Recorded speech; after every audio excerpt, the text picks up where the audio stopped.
How on earth does an entire nation, a modern and educated one, turn its back on democracy and follow a single man into tyranny and, frankly, unimaginable destruction? It is one of history's most terrifying questions, and to find the answer, we've got to go back to a single, quiet moment of mercy on a battlefield in France. Before we start, if you're new to Think Forward and haven't liked the video yet, please consider liking and subscribing. This is a new channel, and your support truly helps while bringing you informative and meaningful content. Now, let's dive into today's topic.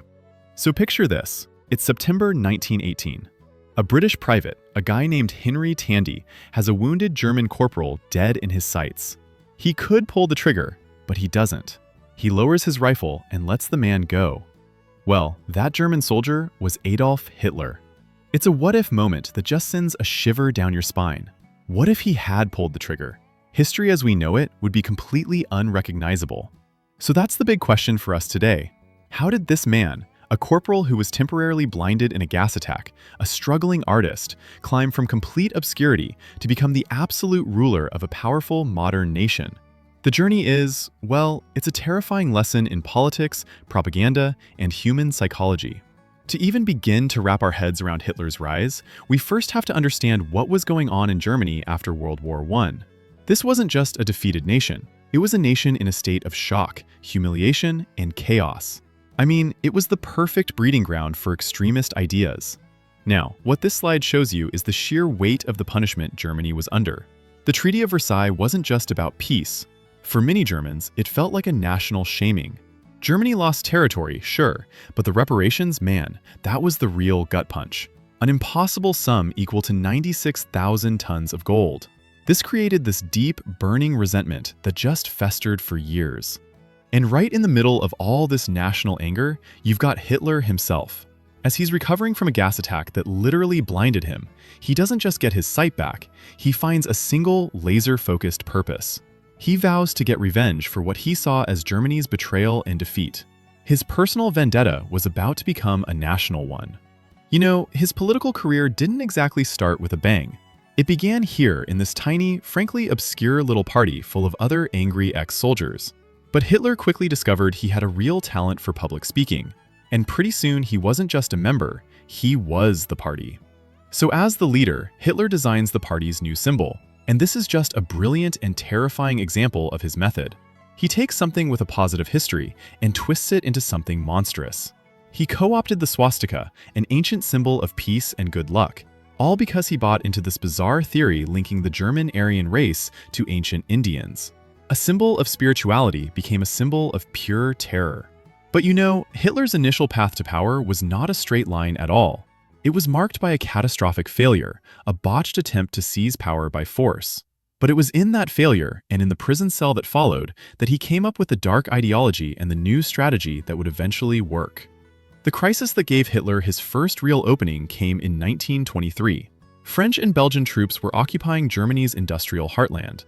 To support striking German workers there, the government did the only thing it could do: print money, and then print more money. The result was hyperinflation, an economic black hole that just swallowed the entire country. Just look at this number for a second: 200 trillion German marks. At the peak of this crisis, that was the price of a single loaf of bread. People were taking wheelbarrows full of cash just to go grocery shopping. Your entire life savings, maybe built over generations, became completely worthless overnight. And this simple fact says it all. The German mark had become so devalued that it was literally more useful as kindling than as currency. I mean, can you imagine? This wasn't just an economic crisis, it was a total societal collapse. And in all that desperation, Hitler saw his moment to strike. So inspired by Mussolini's recent march on Rome, Hitler tried to do the same thing in Munich. He storms a beer hall, fires a pistol into the ceiling, and declares a national revolution. But it was a complete disaster. The next day, the police met his march with gunfire. The coup failed miserably, and Hitler, far from being Germany's new leader, ended up on the run. But what happened next was crucial. He was sentenced to 5 years for treason, but only served 9 months. In that time, he wrote his infamous manifesto, Mein Kampf. And in its pages, he laid out his entire twisted worldview, the supremacy of this so-called Aryan race, and his venomous, baseless blame of Jewish people for all of Germany's problems. But he also learned a huge lesson. Power in Germany couldn't be won with bullets. It had to be won at the ballot box. So after prison, Hitler has a new plan.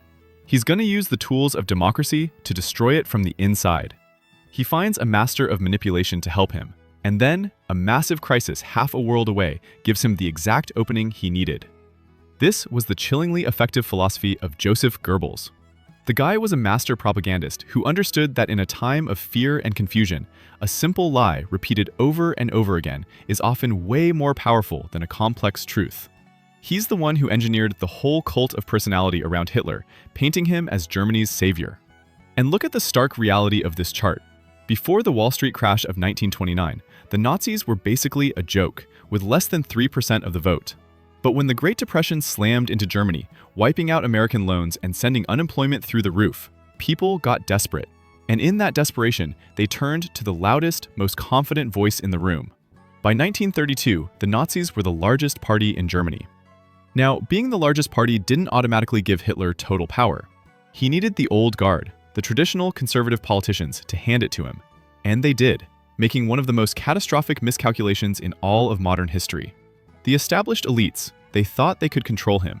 They made him chancellor in January 1933, thinking they could use his popularity and then just discard him. They were fatally wrong.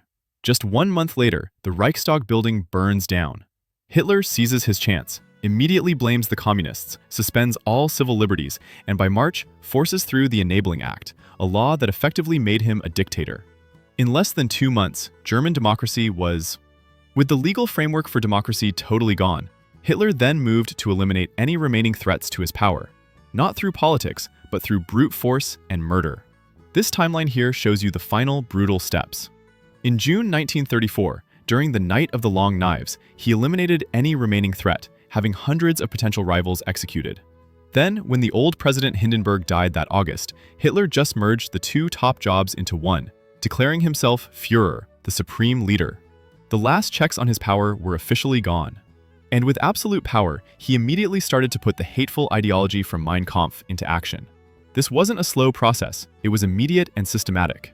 Jewish citizens were systematically stripped of their rights, their jobs, their humanity, turning the rhetoric of hate into the law of the land.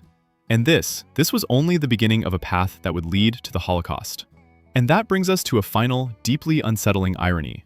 Modern DNA analysis of Hitler's relatives suggests that the man obsessed with a fictitious, pure Aryan race likely had both Jewish and North African ancestors himself. It leaves us with a haunting question. Was the entire Nazi ideology, which caused the deaths of millions, built on a foundation of self-hatred?